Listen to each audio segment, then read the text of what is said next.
Hugo Mota e disse que ele vai topar. Só não pode dizer agora porque agora que pretende disputar o cargo.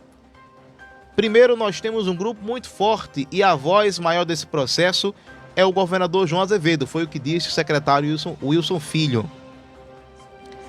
É um líder de um grupo composto por vários partidos. Entre os partidos que compõem a base de aliança do governador, existe um que não para de crescer, que é o Republicanos, que não para de crescer porque tem muita gente trabalhando dentro dele para que ele cresça, destacou o secretário. Isso significa dizer que a eleição da Paraíba tem a liderança do governador João Azevedo, mas passa pelo Republicanos. Não tem como dizer que não passa. Eu, particularmente, entendo que existem algumas figuras que precisam estar no debate. O governador João Azevedo, o vice-governador Lucas Ribeiro, o prefeito Cícero, o presidente da Assembleia Adriano Galdino. Nós temos todos eles dizendo que, se Hugo Mota for candidato, eles topam. Então não sou eu que digo, disse o secretário. E ele disse, que, para ele, Hugo Mota pode revelar somente depois que topar ser candidato. Nós temos um nome que, se topar ser o candidato, seria um grande nome, Hugo Mota. Ele está em um processo nacional, é normal isso. Ele não pode dizer agora que topa ser candidato, mas eu ainda acredito que ele vai topar, enfatizou o secretário. Mas não dá para o processo ficar parado. A gente tem que avaliar outros nomes nesse processo. Outros nomes vão ser avaliados, disse o secretário Wilsinho. Daí, eu não acho que Mota deverá optar aí por ser candidato ao governo. Se acontecer, a mim surpreende, mas eu não acho que deverá optar por ser candidato ao governo na base de João. Já estão querendo o homem até em Brasília, Neto. E ele já falou do desejo, e aí eu acho que essa fala do desejo até de disputar o Planalto é muito relativa, porque você perguntar hoje para qualquer político da Paraíba, você quer ser governador? Quero, quem não quer. Você quer ser prefeito da sua cidade? Quero, quem não quer. Qualquer um que gosta da política, né? Perguntar hoje a um governador em ascensão, você quer ser presidente do país? Quero, quem não quer. Então não daria para encarar essa fala de Hugo Mota como um indicativo de que quer de fato ser candidato. Isso a nível nacional, mas ele foi sondado. Ele é inclusive desejado por direita e por esquerda, por Lula, para uma composição de chapa majoritária, para 26. É desejado por Tarcísio, que é do Republicanos, lá de São Paulo, também. Mota, que tem uma transição fácil, boa, com direita, com esquerda, né? A gente viu isso especialmente no momento recente que nós passamos de definição da Câmara Federal para a presidência da Câmara Federal. Dialogou, portanto, com os dois lados. Então há também essa movimentação. Mas não acho que nesse momento deva, portanto, vir para essa disputa estadual. Agora são 8h51, a hora certa, 8 horas mais 51 minutos.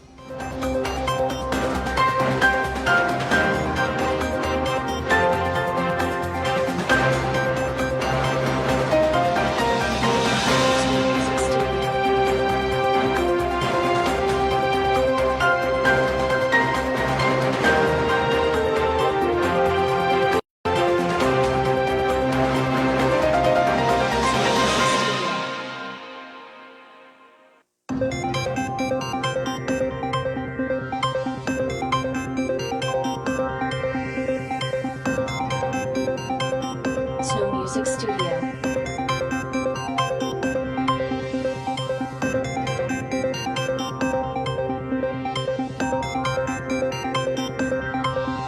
Snow Music Studio.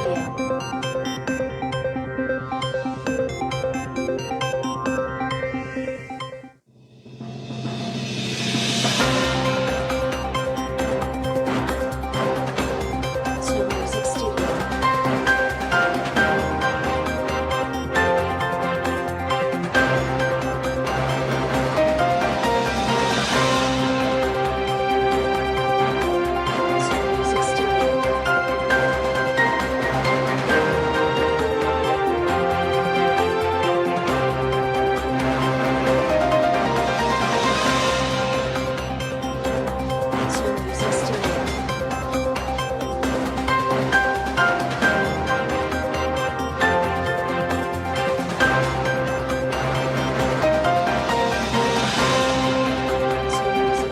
Agora, pontualmente em Araçagi, são 8 horas mais 53 minutos, 8h53. Nós seguimos com o nosso programa desta terça-feira.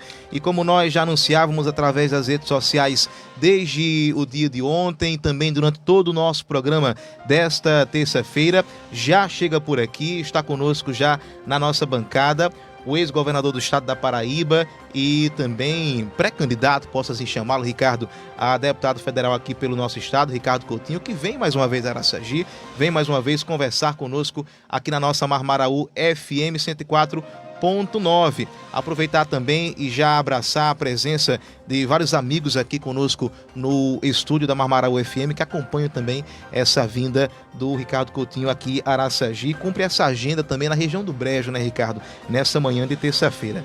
Agradecê-lo pela disponibilidade, pelo tempo dispensado aqui à nossa emissora e desejar também, Ricardo, boas-vindas, uma ótima terça-feira. Bem-vindo aqui ao nosso Bom Dia Araçagi. Muito bom dia, Alan. É um prazer muito grande estar aqui novamente contigo. Nós, acho que há uns 3 anos atrás. Isso. Era abril de 22. Abril de 22. Nós fizemos aqui uma conversa, né, uma entrevista. Eu quero cumprimentar também Neto aqui na técnica. Faço questão de registrar a presença de vários companheiros que, assim, me recebem hoje aqui em Araçagi, nessa manhã. Companheiro Vicente, companheiro Jorge dos Santos, companheiro Edson, companheira Josefa, companheiro Miguel Matos, companheiro Vander Giso, Antônio Cosme e companheiro Adailson. Eu quero também registrar que Gilson Cândido, né, que é lá de Guarabira, na verdade Gilson é do Brejo como um todo, trabalhou lá em Cacimo de Dentro como diretor do hospital que eu tive a oportunidade de construir, que até hoje está lá funcionando, também nos acompanha, e o companheiro Diego Lima, que é radialista, né, advogado, radialista, também veio comigo. Era para eu ter chegado mais cedo, confesso a você, mas sair de João Pessoa de 7 horas da manhã é algo muito difícil, porque o trânsito não anda. Era preciso algumas ações importantes. Eu consegui fazer aquela entrar o viaduto do Geisel, né, que antes disso ali demoraria 5 horas, né? Mas ainda continua muito difícil. Mas o importante é que estou aqui ao lado dos companheiros, da companheira e ao seu lado também, e estando à disposição para qualquer assunto que você julgue importante. Muito bem, Ricardo, mais uma vez agradecendo pela presença aqui junto com a gente. Nós estamos nesse período, a gente pode assim dizer, pré-eleitoral. Recentemente o senhor também oficializou a sua pré-candidatura a deputado federal aqui pela Paraíba. E essa primeira movimentação, a gente pode dizer assim, na região do Brejo, desde esse anúncio, já é, portanto, esse início de caminhada para fortalecimento de base aqui na região? Na verdade, o anúncio, que não foi bem algo programado, mas o anúncio nasceu no Brejo, né? Eu conversava e perguntava essa possibilidade a Gilson, através de mensagem, gente conversando, se era bom eu sair candidato a deputado federal. E um companheiro que tem um blog soube e colocou. Então isso viralizou, como se diz, e eu, claro, era verdade, eu assumi que era verdade. Na essência, viu, Alan, eu tenho algumas considerações a fazer. A primeira delas é que o Brasil precisa mudar o seu Congresso. A maioria do Congresso não representa os verdadeiros interesses do povo brasileiro. Se você olhar bem, hoje no Congresso, quase você não encontra mais trabalhador, quase você não encontra mais representante popular, quase você não encontra mais gente que representa algum movimento. Você tem lá empresários, você tem lá ruralistas e você tem uma maioria enorme, 2/3, que fazem oposição ao presidente Lula. O presidente Lula, por exemplo, quer e vai aumentar, né, o nível para não descontar imposto de renda para R$5.000, até hoje né, eles ficam tentando colocar coisas no projeto para destruir o projeto, né? E é uma situação onde parece que a mentira vale muito mais do que a verdade. Você lembra que naquele episódio do Pix, né, que eles mentiram, viralizou dizendo que o Pix seria pago. Nunca o Pix seria pago. E todo mundo ficou acreditando, e inclusive o próprio Fernando Haddad, ministro da Economia, recuou, né? Então agora é a história do INSS. Lula é o culpado pelo INSS. Lula foi quem descobriu, Lula que foi quem mandou investigar. Lula é quem demitiu o presidente do INSS. E é Lula que vai pagar agora, já a partir desse mês, vai pagar os descontos indevidos. Então, a verdade está vencendo no Brasil. Então, eu acho que é preciso fortalecer o Congresso Nacional, fazer com que o debate comece a voltar para a racionalidade. E qual é a racionalidade, no meu entender? É a inflação controlada, é uma grande reserva em dólar, é um desemprego lá embaixo, como o Brasil está, com desemprego lá embaixo, é o país recebendo investimentos estrangeiros como nenhum outro país no mundo. Você viu que ontem na China, 27 bilhões. 27 bilhões. Não é brincadeira não, é muito dinheiro. Tanto, inclusive vai interessar essa região, os chineses vão fazer aqui combustível de avião, né, a partir da cana-de-açúcar. Imagine, combustível de avião, a partir vão instalar uma fábrica, vão trazer a tecnologia e vão fazer combustível de avião para abastecer, não é só o Brasil não, abastecer todo mundo. Então, essa é a oportunidade do Brasil. O Brasil está sendo conduzido, apesar, repito, das mentiras, o Brasil está sendo conduzido para se tornar uma grande potência, maior do que já é. Mas uma grande potência ao lado da China, da Rússia, da Índia, dos Estados Unidos, porque os Estados Unidos não vai deixar de ser uma grande potência. Sim, com certeza. Só que a partir de agora, não é só os Estados Unidos sozinho. Agora é Estados Unidos, essas potências, e a maioria, quem cresce mais, são exatamente os países do dito sul global, do qual o Brasil faz parte, a China faz parte, a Rússia faz parte, a Índia, né, que está com crescimento. Dos 6 países, 6 que mais cresceram o PIB, né, no ano passado, todos os 6 foram do BRICS. E o Brasil é o quinto, com 13,4%. E o mercado dizia que o Brasil não ia crescer, que era recessão, que era tudo mentira. Não é tudo mentira, porque eles não aceitam o fato de terem perdido as eleições e acham que, como derrubaram a Dilma há 10 anos passados, eles acham que pode derrubar todo mundo. Então, a minha intenção é contribuir com esse debate, né? É tornar a Paraíba mais forte, é ampliar a presença do PT na Câmara Federal, do PT da Paraíba na Câmara Federal. E eu acho que a minha experiência, né, que eu, como prefeito, como governador, como deputado estadual, eu acho que eu farei um bom trabalho, né? Eu não tenho a menor dúvida, eu me sinto preparado para ser um deputado federal, diferente da maioria, porque eu tenho opinião, eu tenho posição política, né? Eu não escondo minhas posições. Pode ser numa plateia, eu não Tem sido escondo. bem, o senhor sempre foi muito claro em relação às suas posições, especialmente na questão do apoio à base do governo Lula, e a sua fala começa também nesse sentido. É um ponto que até a gente já ia entrar, eu já pensava em trazer, mas aproveitando o ensejo, nós tivemos recentemente no governo 2 crises, a do Pix, como o senhor muito bem trouxe, e agora estoura essa crise do INSS, que perpassa por mais de um governo, evidentemente, Claro. mas que há todo interesse, todo um jogo político, especialmente da oposição, de trazer isso para a imagem do governo. E o governo aparenta, Ricardo, não ter conseguido lidar muito bem nesses 2 momentos. Perdeu a briga no discurso do Pix e, no momento, está perdendo a briga no discurso também do INSS. Há uma aparente falta de credibilidade naquilo que fala o governo. O senhor acha que isso se deve a quê? Somente ao governo? É a falta de deputados na base, como se projeta o senhor, um deputado que abraça de fato a base, que compre essa briga? Falta isso hoje para a base do governo Lula em Brasília? Primeiro, eu acho que você tem razão. O governo perde essas 2 discussões. O governo não entendeu ainda que, na época de hoje, não basta apenas ser verdade as coisas que o governo diz. Na época de hoje, você tem que lutar contra a manipulação da verdade, através das mentiras, das fake news, né?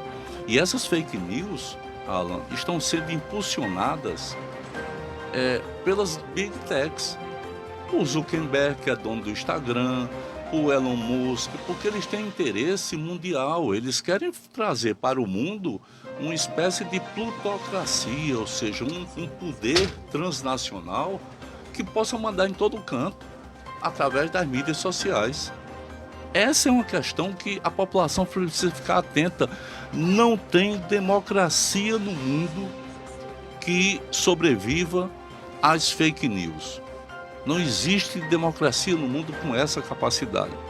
E eu acho que o governo ainda não encontrou o caminho para comunicar muita coisa boa que tem acontecendo.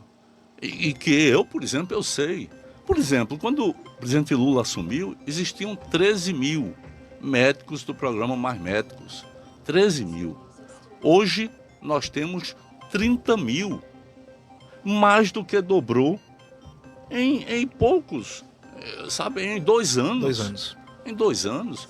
Hoje, o estudante do ensino médio da rede pública está tendo a oportunidade de ter uma poupança mensal que, quando ele sair do ensino médio, ele vai encontrar, rapaz, um bom dinheiro. Né? Isso é um projeto do governo Lula. O Minha Casa Minha Vida voltou. E quando eu digo que ele voltou, significa milhões de empregos. É por isso que o Brasil está com desemprego tão baixo. Porque o governo está incentivando, está jogando dinheiro. E se tivesse justiça na distribuição do dinheiro, né, teria muito mais recursos à disposição da população. E eu vou te dizer o caso que eu acho absurdo. Cada deputado ter 55 milhões para emenda. Isso é um absurdo. Mais do que, sabe, 90% das prefeituras do país. Como é que você pode colocar na mão de uma pessoa sem ter critérios assim evidentes? Porque no sistema presidencialista, quem ganha, como se diz, leva. Quem ganha impõe as regras. No Brasil não, você ganha para presidente e ao mesmo tempo quem impõe as regras do orçamento é o legislativo. Com esse volume de emendas hoje, o senhor avalia que o governo ele acaba sendo refém da Câmara por conta das emendas, o orçamento está todo nas mãos dos deputados? Eu já vi vários posicionamentos seus com críticas bem contundentes em relação a esse assunto. Eu não tenho a menor dúvida. 54 bilhões, com B de bola, bilhões. Para você ter ideia, Lula ontem na China anunciou 27 bi. A metade desse quantitativo de emendas que tem por ano. Então você tem 54 bi, mais do que o PAC, o principal programa de investimento do Brasil, que pega as prefeituras todas, que, sabe, é motor para maquinação de baixa impacto. Sim, sim. Né? É casa, é UBS, é escola, tudo isso está no PAC. Quando você soma tudo, dá menos do que a quantidade de emendas. E a maior parte do orçamento, a metade vai para pagar juros. Então, como é possível a gente ter o governo que a gente precisa ter com essas regras? Eu defendo que haja aquilo que eu chamo de civilidade. O Congresso não pode abocanhar o orçamento. O Congresso é legislativo, não é executivo. Eu também não sou criança para achar que eles vão abrir mão, né, desse quantitativo. Então, eu penso que é preciso criar fórmulas para esses investimentos. Por exemplo, se um determinado governo ganha, não interessa se é da esquerda, do centro, da direita, se ele ganha, ele vai dizer quais são as áreas prioritárias, as rubricas prioritárias para que os deputados e senadores coloquem as emendas. Aí tudo bem, pode colocar, mas tem que ser ali. Porque se não for dessa forma, você não vai ter nunca política pública mais no Brasil. Porque o que resta vai para o plano safra, né? A outra parte vai para a saúde, para a educação e não fica mais nada. Então eu penso que é preciso ter coragem de discutir isso dentro do Congresso. Eu Eu penso, defendo isso e acho que, independentemente de quem ganha a eleição, tem que governar. Né? Tem que governar. É assim que eu penso. Eu estou convencido disso. O Brasil não pode ser, né, um parlamentarismo onde você elege um presidente e o parlamentarismo, e quem fica com dinheiro não responde por nada.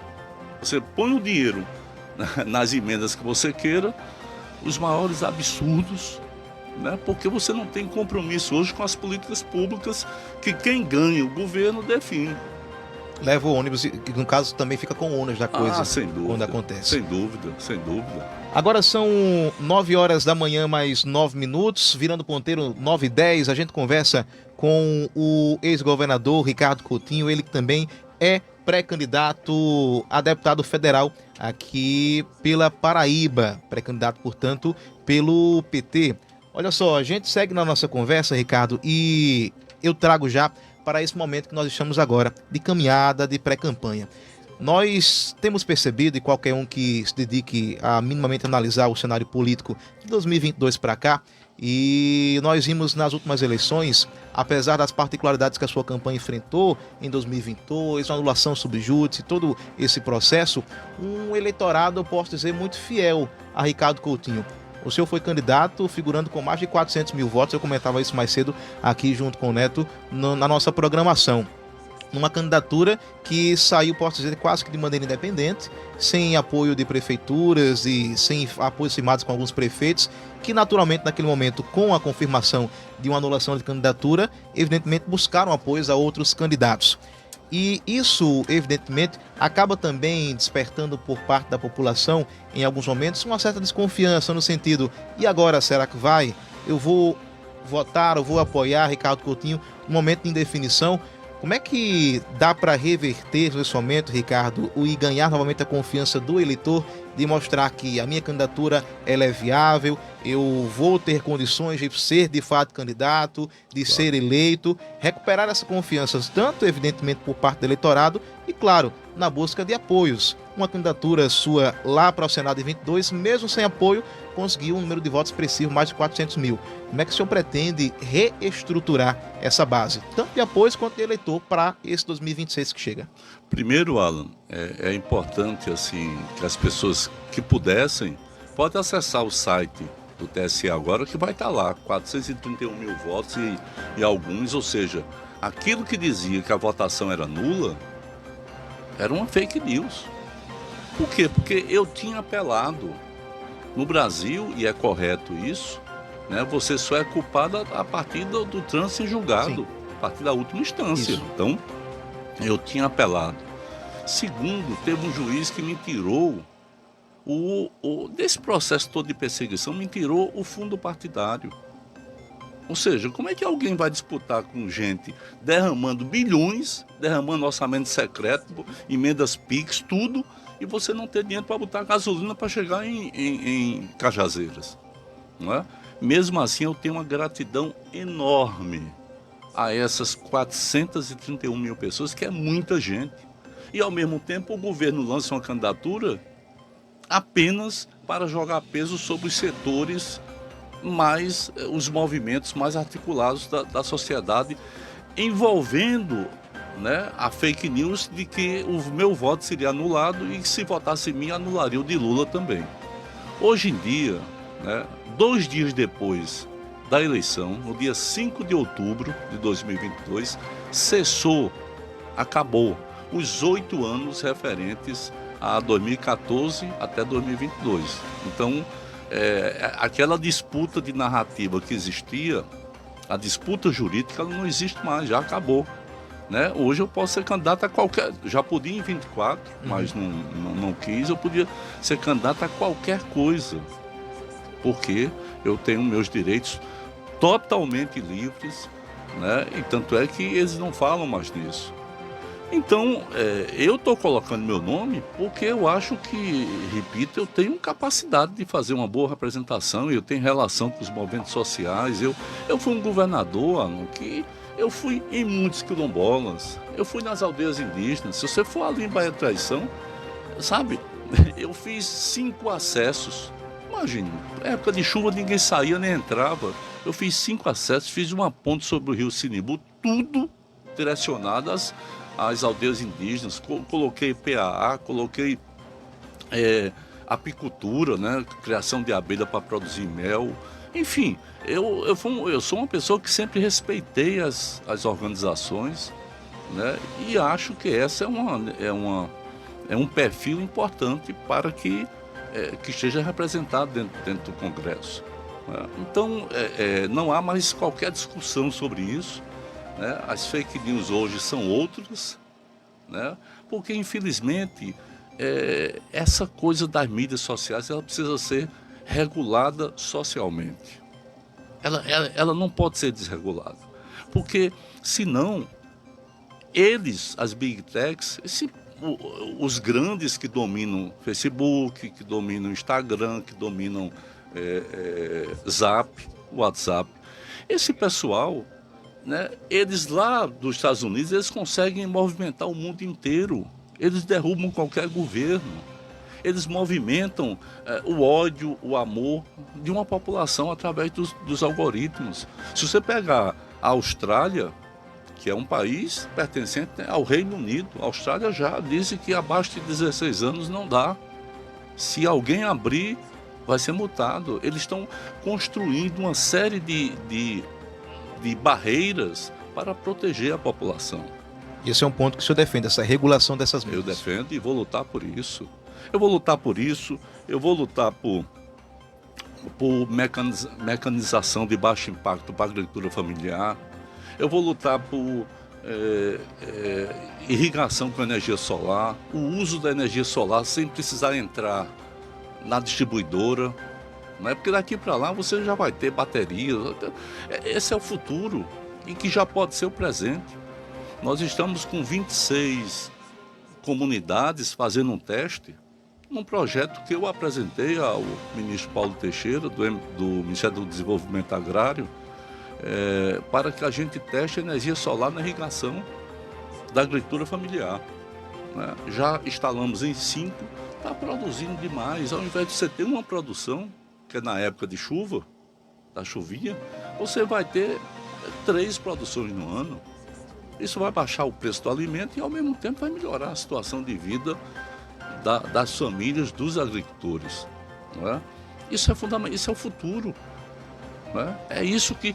E eu acho que, a partir dessa experiência que nós estamos fazendo aqui na Paraíba, o presidente Lula deve, ao lado do ministro Paulo Teixeira, deve anunciar um PRONAF específico para irrigação com energia solar. Não é? Porque ninguém aguenta irrigar com a energia da distribuidora. É impossível, porque é muito cara, né? Você observar bem, se for pagar, você não tira. Você planta lá o feijão, a macaxeira, o inhame, a batata, você não tira, porque é muito cara. Agora são 9h16, nossa conversa com o ex-governador e pré-candidato a deputado federal, Ricardo Coutinho. Ricardo, ainda nessa questão política, a gente avalia também essas construções, evidentemente, também para as candidaturas. A candidatura, evidentemente, é federal, mas tudo isso demanda também um restante de um corpo e um apoio a uma chapa. E nós temos acompanhado essas construções políticas aqui da Paraíba. Apesar de o PT ser um partido hoje que dá sustentação também ao governo do estado, nós sabemos que hoje o senhor e o atual governador João Azevedo caminham em lados distintos. Como o Ricardo deverá se comportar também nesse sentido, tendo o partido pelo qual o senhor é filiado na base do governo, mas sem haver tanta essa proximidade? Até porque não basta apenas a candidatura, mas há interesse em saber quem federal vota para governo, para presidente. Como é que o Ricardo também busca equilibrar isso nessa balança até 2026? Alan, o meu gesto em anunciar a candidatura a deputado federal foi para deixar livre o presidente Lula e o próximo presidente do PT a montarem o apoio que porventura eles achem que possa ser melhor. Eu tenho as minhas ideias, porém, sair da frente, né, para poder permitir isso, porque para mim o mais importante é não permitir o retorno da extrema-direita. Se você olhar para o governo Bolsonaro, os 4 anos, você não vai encontrar uma rodovia inaugurada. Você não vai encontrar um hospital. Você não vai encontrar uma universidade feita. Você não vai encontrar um IF, um Instituto Federal. O Lula está fazendo 102 IFs. É uma diferença, por quê? Porque a diferença de concepção é enorme. Então, eu não estaria no meio buscando atrapalhar qualquer construção que, porventura, o presidente Lula considerasse, nesse momento, mais correta para o Estado. Eu não voto em João Azevedo, não é por um motivo político sequer, porque a política você adequa. Eu já fiz aliança com todo mundo. Eu só não mudo uma coisa, meu modo de pensar e meu modo de agir. Isso eu não mudo. Se você pegar uma entrevista minha como vereador, vai ver que eu estou falando a mesma coisa. Se você pegar minha passagem como prefeito de João Pessoa e minha passagem como governador do estado, é a mesma coisa. Né? É claro que a gente vai aprendendo as coisas, mas as linhas centrais são idênticas, são exatamente as mesmas. Né? E a diferença com o Estado foi exatamente por uma questão de caráter. Né? Eu não gosto, assim, eu não me coloco. Eu, quando digo uma coisa, tá dita, pronto. É isso, eu não tenho duas conversas. Uhum. Eu só tenho uma, mesmo que seja para eu sair prejudicado, eu mantenho a minha conversa. Você viu que a primeira coisa que eu disse aqui foi a defesa do governo Lula. Sim, é a sua bandeira principal. E eu sei que tem gente que não concorda, mas eu digo, porque eu quero que as pessoas, ao me apoiar, né, as pessoas saibam o que é que eu estou dizendo, eu não quero enganar ninguém. Né? E evidentemente, creio que isso é um dado importante no caráter de uma pessoa. A outra questão é que eu vim agora de Mamanguape ali, eu vi quantos buracos tem na pista, sabe?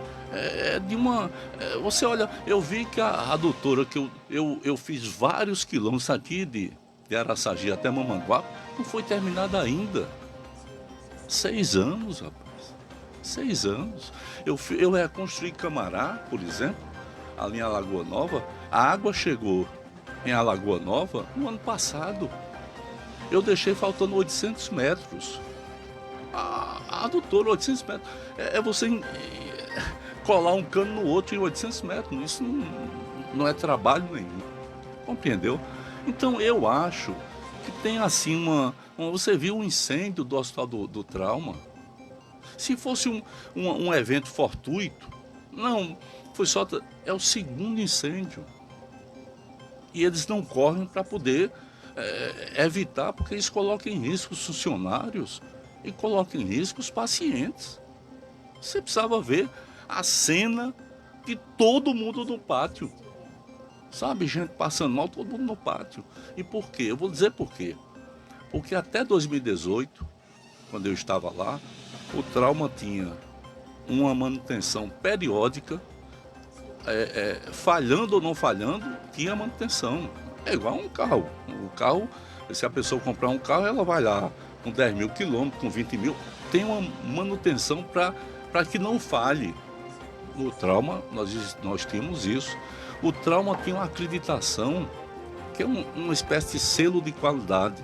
Nível 2, o único hospital público do Nordeste a ter o selo de qualidade nível 2. No hospital de emergência, de urgência e emergência, isso é muito, né, isso é de uma diferença enorme. O Trauma tinha isso. E tinha um plano de contingenciamento para grandes acidentes com múltiplas vítimas, né? Coisa que não tem. O que é isso? Um acidente de ônibus com 40 pessoas, como é que vai chegar a 40 pessoas dentro de um hospital? Compreendeu? Você tem que preparar a possibilidade daquilo existir. Um acidente, sei lá, de avião, qualquer acidente, né? Ninguém sabe se vai acontecer. Então, destruíram muita coisa.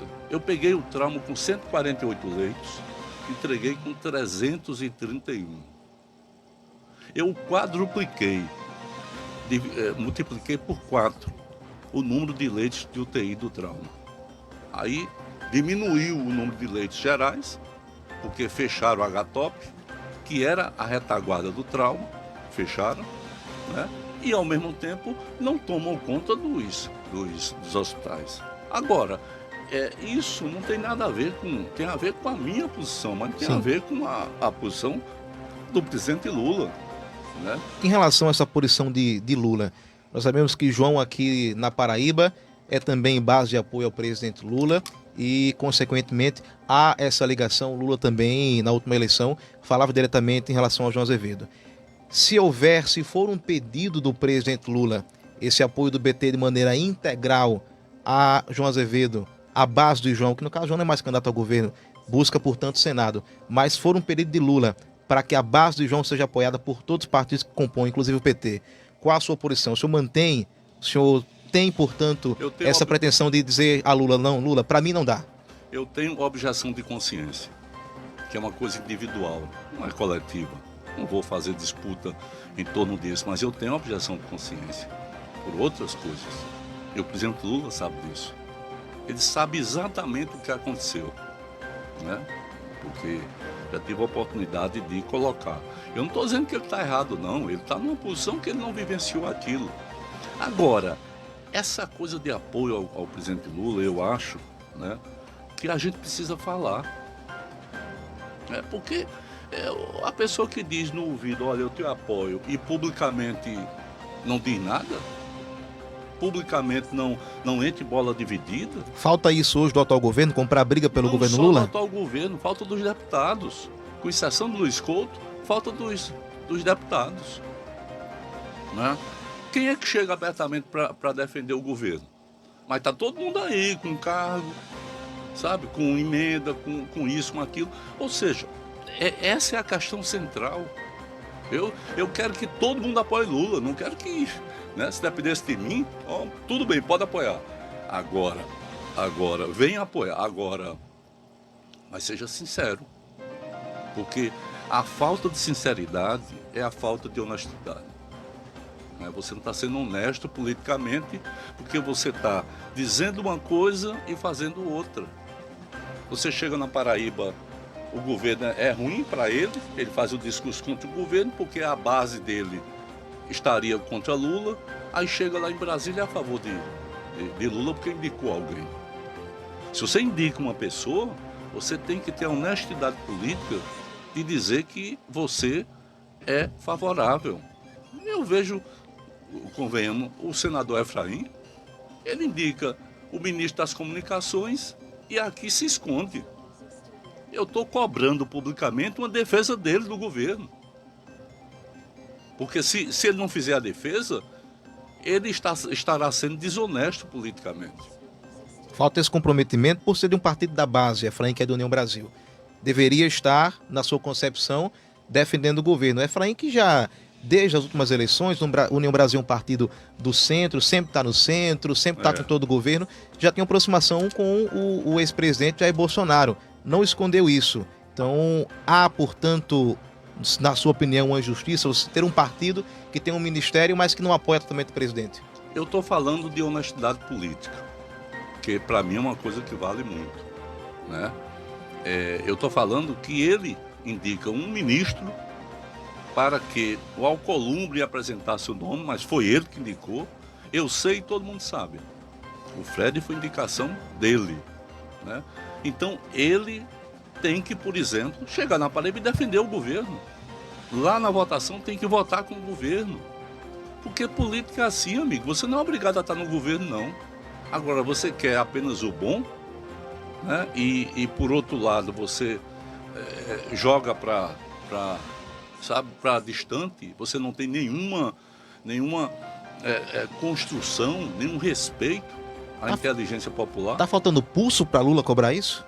Não é pulso para Lula. Lula tem pulso demais, né? Porque você governar o Brasil numa situação dessa, depois de 4 anos de Bolsonaro, que arrasou o país, rapaz.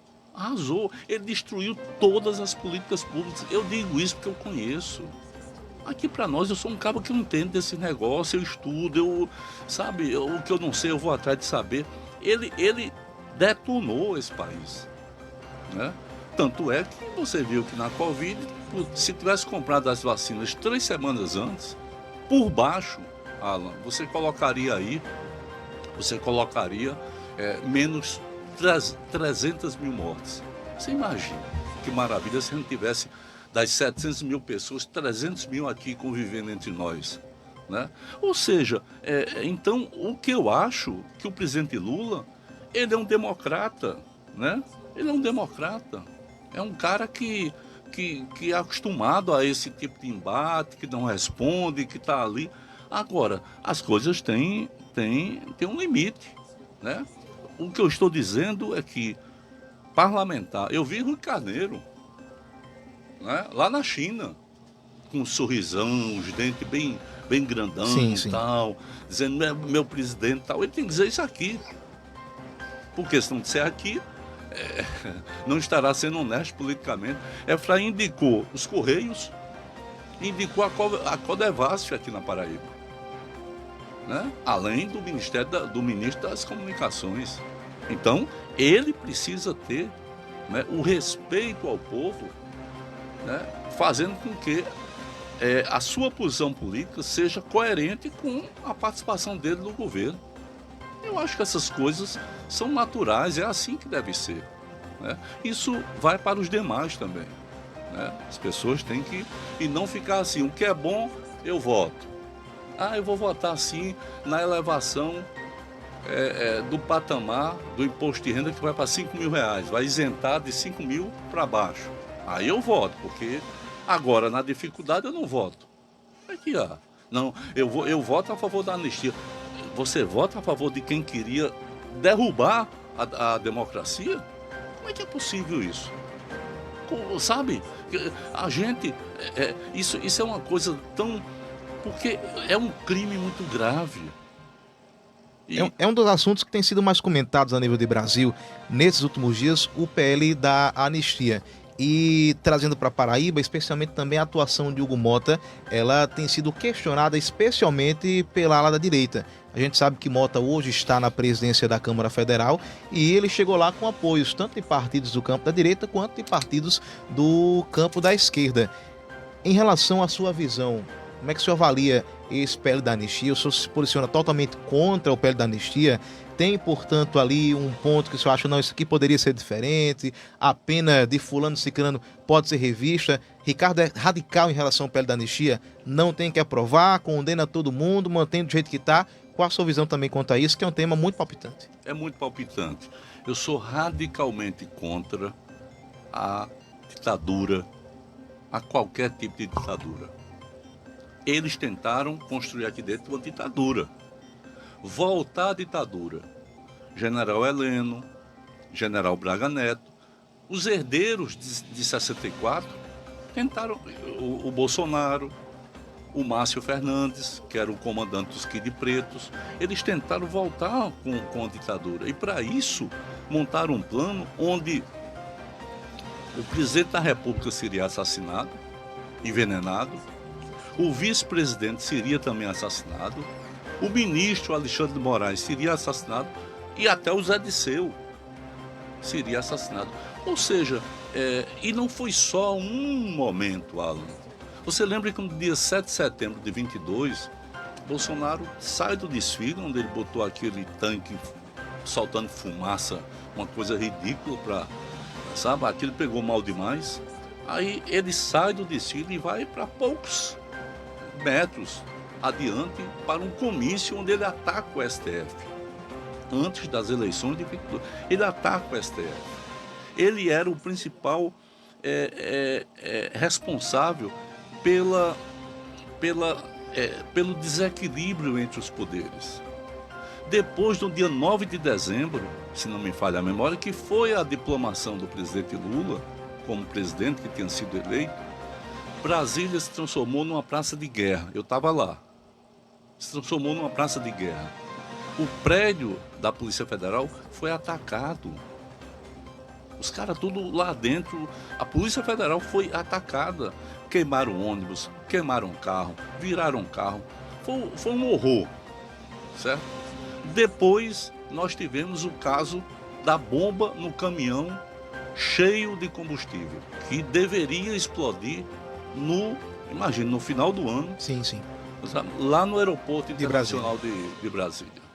Tudo isso. E no dia 8 de janeiro, nós tivemos aquele espetáculo deprimente, preparado, longamente preparado, né? Com os acampamentos em frente aos quartéis, lá em João Pessoa, no grupamento de engenharia. Ora, a área em frente ao quartel é área de segurança restrita. Como é que se acampa e passa 3 meses? Em Brasília, se passou 3 meses preparando o dia 8 de janeiro. E no dia 8 de janeiro, 16 torres de energia foram bombardeadas. Ora, se botasse para mim fazer um negócio desse, eu não sabia fazer. Isso só podia ser feito por gente especialista nisso, né? Ou seja, tentaram um golpe, novamente um golpe dentro desse país. E na história do Brasil, todas as vezes que se anistiou alguém, pode ver, Aragarças, na época de Juscelino Kubitschek, o João Paulo Burnier, que depois foi almirante, ele foi anistiado e em 64 estava lá de novo, dando golpe. Então, todas as vezes que se anistia, é um incentivo para quem comete o crime de ser contra a democracia, que é o regime, a cláusula pétrea da Constituição. Então, não pode ter anistia. Anistia você faz para os outros crimes, mas contra a democracia, como é que alguém atenta dessa forma? Né? E eles se pegam, né? A moça que escreveu lá na estátua da Perdeu Mané, o famoso Perdeu Mané. Perdeu Mané, tal, escreveu lá na estátua. Ela não foi condenada, não foi por aquilo. Ela foi condenada porque ela era uma das líderes da articulação das pessoas. O processo está todo completo em relação a isso, não é? E, evidentemente, com essa questão, novamente, eu falando das mídias sociais, né, aí você percebe que as pessoas vão comprando ideias que não são verdadeiras. Eu, particularmente, eu acho que o Brasil é a grande oportunidade do Brasil. É punir, sabe, militares que nunca foram punidos. É a grande oportunidade. Tem que ser punido para que a gente, mais nunca, a gente volte a viver numa ditadura. Só quem passou por isso sabe o que eu estou falando. Se a gente se reunisse numa ditadura, ia todo mundo preso. Se o filho de uma mãe de família que está me ouvindo agora fosse participar de um grêmio estudantil, estava preso, não podia, né? Muita gente morreu, muita gente desapareceu, muita gente foi sequestrada. Então, essa história não dá. O Brasil tem a grande oportunidade no mundo de hoje. Isso, eu acho que esse momento é agora em relação a, especialmente a 8 de janeiro, manter como se está, as condenações. Sim. Casos que possam ter ocorrido, sempre se fala de um ou de outro, dosimetrias, eu acho que isso não cabe, essa discussão no momento. Não, eu não sou jurista, então eu não posso dar uma opinião sobre dosimetria, porque eu não sou jurista, né? O que eu acho é que o conjunto da obra tem que ser visto e tem que ser analisado, não é? Se você, de uma forma consciente, você invade, e não é só a quebradeira, entende? É o significado da quebradeira, porque quebradeira era só uma punição, destruição de patrimônio público. Mas nós estamos falando de algo muito mais grave, que é a tentativa de abolir o Estado Democrático de Direito. Para o senhor pesa o conjunto da coisa. Sem dúvida. Agora, pontualmente, são 9h37. A nossa conversa é com o ex-governador Ricardo Coutinho, também pré-candidato a deputado federal. Conversa boa sobre muitos temas aqui. A hora acaba passando ligeiro. Meu caro Vicente estava agora por aqui. Vicente intermediou essa nossa conversa. Mas os demais amigos aqui também, o Gilson, o Jorge, os colegas aqui todos, Miguel também. Aos demais colegas que eu não vou saber o nome por completo agora, mas sintam-se abraçados. O amigo Danilo aqui também, comunicador, acompanhava também aqui de longe. Um abraço a você, Danilo. E Ricardo, já para a gente chegar nesse momento final, o senhor também tem outras agendas e compromissos aqui na região do Brejo como um todo. A gente vive num momento de Brasil que a cada dia acaba ficando mais forte essa sensação de uma polarização. A gente vive um momento de polarização.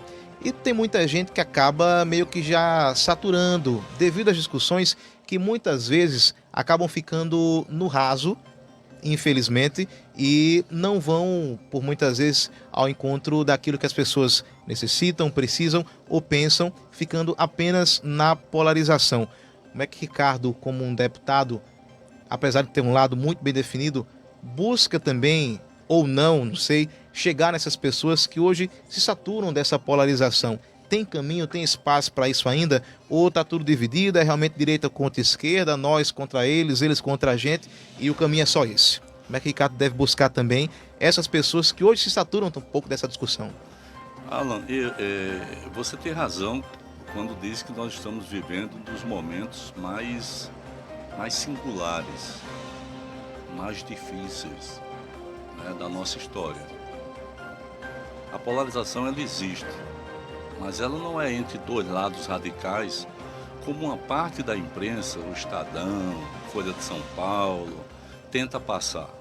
Né? Não tem. Você tem um lado que claramente tem um compromisso inegável com a democracia. Isso quem diz não sou eu, isso quem diz não é o presidente Lula, quem diz é o Papa Francisco, é o novo Papa Luís XIV que agora foi escolhido e que disse já ontem, já falava sobre o presidente Lula, sobre o compromisso social do presidente Lula, porque é praticamente um dos poucos, né, é o maior líder democrático que fala sobre a fome, que ela existe em tudo que é país. Nos Estados Unidos tem fome. Nos Estados Unidos tem uma população enorme de sem-tetos. Uma vez eu estive lá, e olha que não era agora, como já tem aí uns 15 anos eu estive lá. Rapaz, eu me espantei, porque era muita gente morando nas ruas. Estados Unidos, isso não passa, né? Porque o sonho americano só passa outra coisa. Mas, assim, Lula é a grande referência do mundo hoje do campo democrático. Do outro lado, está quem tentou um golpe de Estado. Quem tenta um golpe de Estado, quem tenta uma ditadura, não é democrático. Então, não é a extrema esquerda contra a extrema direita. É o núcleo democrático, o pensamento democrático desse país, representado pelo presidente Lula, né, que se opõe à volta da ditadura representada por aqueles generais e pelo ex-presidente Bolsonaro. E olhe que ainda faltam duas coisas. Né? Eu não acredito que um golpe pudesse ser articulado nesse Brasil sem a presença de políticos, ou alguém é besta de achar que não tem gente dentro do Congresso que sabia de tudo isso. É impossível. Né? Não tem, só que não apareceu ainda. E presença de empresários. Uma movimentação dessa é enorme, é muito dinheiro. Né? E essa lógica, né, de subverter a democracia, ela na verdade é uma lógica que vem da Lava Jato. Ou seja, a democracia está sendo e foi minada nesse país. O esforço do presidente Lula e de muita gente, né, de nós todos aqui, que esse esforço é lá no município, é lá no bairro, é lá. O esforço nosso é para proteger a democracia e para que ela avance numa democracia social, numa democracia econômica. Você viu que semana passada foi anunciado que o Brasil atingiu o menor índice da desigualdade econômica. Ou seja, como o emprego cresce, né, os salários também crescem. Porque no desemprego grande, o cara paga o que quer para o trabalhador. Não é isso? O cara paga o que quer. No desemprego pequeno, aí o cara está empregado e diz, eu só vou se, porventura, né, o salário aqui for bom e tal, então você cresce o salário. Então, essa é uma conquista fundamental, porque esse Brasil dá para todo mundo, Alan, dá para todo mundo. Esse Brasil dá para os empresários, mas tem que dar para os trabalhadores também, tem que dar para quem hoje está numa situação mais difícil, e dá. Né? E é isso, deixem trabalhar, sabe? E ao mesmo tempo, não usem mentiras, enganações, fake news. Se não usar isso, se a disputa for feita no campo democrático, duro, né? A disputa tem que ser dura, porém no campo democrático. Porque se você passa a enganar as pessoas, você cria um monstro que você não sabe aonde é que vai parar. Eu tenho muita preocupação com tudo isso, mas eu acho que nós estamos diante de dois eventos. Eu vou reproduzir, se me permitir, os dois. Né? Um evento que é mundial, que é a multipolarização em processo, está aí, não tem como. Não tem como dar marcha ré, como se diz. Agora é para frente. O mundo não vai ter mais só os Estados Unidos mandando. O mundo vai ter Rússia, Índia, China, Estados Unidos, Brasil. Essa é a configuração. Isso vai fazer um bem enorme. Né? E a outra é você ter concretamente a possibilidade, como nós teremos, né, de negociar com os Estados Unidos, de negociar com a China, com a Rússia, com a Europa, com todo mundo, porque o Brasil pode fazer isso. Né? O Brasil tem essa condição. Ontem, enquanto o presidente Lula estava na China, Fernando Haddad estava nos Estados Unidos. Né? E nós queremos investimentos, nós queremos tecnologia, nós queremos desenvolvimento da indústria. Né? É isso. Nós queremos políticas sociais que tragam o nosso povo para um patamar que ele possa viver com dignidade. A agricultura familiar, repito, é uma delas. É uma delas. Né? E se você consegue articular a agricultura com a indústria, você vai ter uma oportunidade enorme, porque quem é que tem uma extensão de terra como essa? Poucos países do mundo. Né? E é isso que eu acho que de positivo que vai acontecer. Né? Eu quero participar disso, mais do que eu participo. Na verdade, eu não preciso de um mandato para participar disso, mas eu acho que com esse mandato, eu poderei, sabe, opinar, eu poderei construir, né, ajudar outros companheiros a construir um país muito mais justo, mais democrático, né, um país que a gente possa ter orgulho. E esse país, eu não tenho a menor dúvida de que será o Brasil. Agora são pontualmente 9h49, melhor dizendo, 9h46, perdão. A gente chega, portanto, já ao finalzinho dessa nossa conversa com o ex-governador Ricardo Coutinho, também pré-candidato a deputado federal. Conversa muito boa, muitos temas palpitantes, mas Ricardo também tem outras agendas. Eu agradeço, Ricardo, a sua vinda aqui a Araçagi em mais uma oportunidade, aqui a nossa Marmaraú FM, e pelo tempo dispensado aqui à nossa emissora, aos colegas, aos amigos aqui também que acompanharam a nossa conversa com o Ricardo Coutinho, e deixar claro esse momento final também, né, para agradecê-lo pela cordialidade e pelo respeito sempre na vinda aqui ao nosso programa. A gente se encontra certamente, se Deus quiser, em outras oportunidades também, mais para frente, especialmente daqui para 2026, muitas oportunidades surgirão, mas agradeço, Ricardo, pela sua vinda, desejo uma boa agenda aqui na região e a nossa rádio comunitária, claro, com espaço sempre aberto. Muito obrigado, Alan. Eu quero agradecer a você e a Neto a oportunidade de certa forma, ter falado com tanta gente, né, aqui de Araçagi. Né, eu que, de certa forma, eu quero mandar um abraço às famílias das comunidades de Santa Lúcia e Itainha, né, onde eu tive a oportunidade de colocar água. Né, eu acho que as pessoas pouco sabem, né, porque era tanta coisa que a gente fazia que não dava nem para fazer publicidade, mas tive a oportunidade de colocar água nas duas, né, de fazer a doutora até Guarabira, né, a escola aqui, né, ou seja, deu para fazer muita coisa. E também minha alegria em perceber como aqui o estúdio mudou, como a Marmaraú FM também está avançando, porque na vida é isso, a gente tem que avançar. Né? A ordem assim, do universo é o progresso, com sustentabilidade, com respeito. Né? Não é só o progresso pelo progresso, mas com sustentabilidade e com respeito às forças da natureza. e eu vejo que a rádio ela vai adiante, né, com seus temas e aí os seus espaços fundamentais. Quero agradecer a você pela inteligente entrevista. Muito obrigado. E espero que a gente possa nos ver. Agradecer a todos os companheiros que estão aqui, né, que me aguardaram. Eu não cheguei, como eu disse antes, porque sair de João Pessoa é muito difícil, né, mas voltarei aqui. Um forte abraço, né, a Araçagi, a todas as pessoas amigas.